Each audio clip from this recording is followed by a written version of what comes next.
Hey, welcome to the Basement Drum Lab. Today is the day I'm going to do a little project here. If you've seen one of my previous videos, I'm actually going to split this long front piece on my rack into two individuals and add a third leg in there. There's just not quite enough room for two bases. You could probably get it in there, but it would be tight, and I don't know that the legs would allow you to get the angles right. And just adding in this third leg will space it out enough to give me a good amount of room in there. As you can imagine, you know, we're going to cut this right here in the middle, and then that piece will come out here and that piece will come out here. So you're gaining probably like 4 or 5 inches of total space between this vertical and that vertical.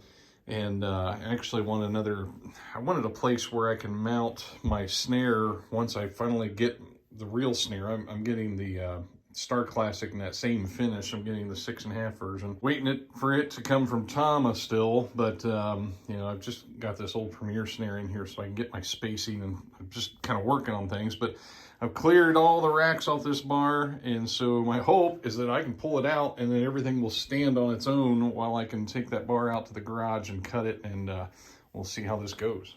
Got it removed, and it's kind of cool. You can just pull things out since the Gibraltar rack has the little feet on it and everything. Everything can kind of stand on its own without it and everything. I wouldn't go playing on it like that, but it'll at least stand there. So take this out to the garage and get our cutting going. All right, here it is. Got my marks. We're gonna throw it on the chop saw and cut that thing off.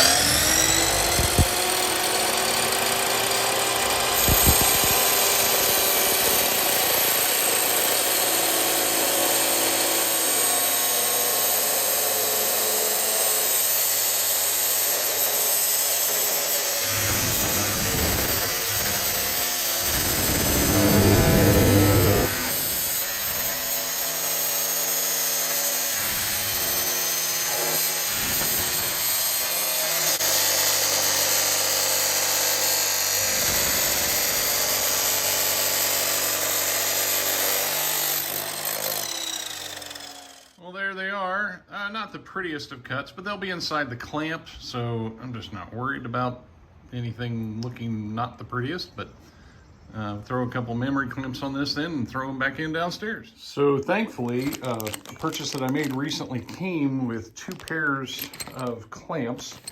I still don't understand why. I think it was when I bought that. I just can't remember, but anyway, so I had clamps on the end that I'd gone ahead and tightened up. So now I know my arc is right. You know, I can't mess that up. And we'll get this middle leg in here and see how this all comes together. So there's the finished product. As you can see, it slipped in there really nicely and gave me another cymbal mount spot. I mean, you actually can order that extra, and that leg would normally just have a cap on it. I may put the cap back on and not do a cymbal mount there. I'm going to see. Like I said, I'm still waiting on the other drums to come in to figure all this out and see if it'll all work. But there it is so far, and thanks for watching. Take care.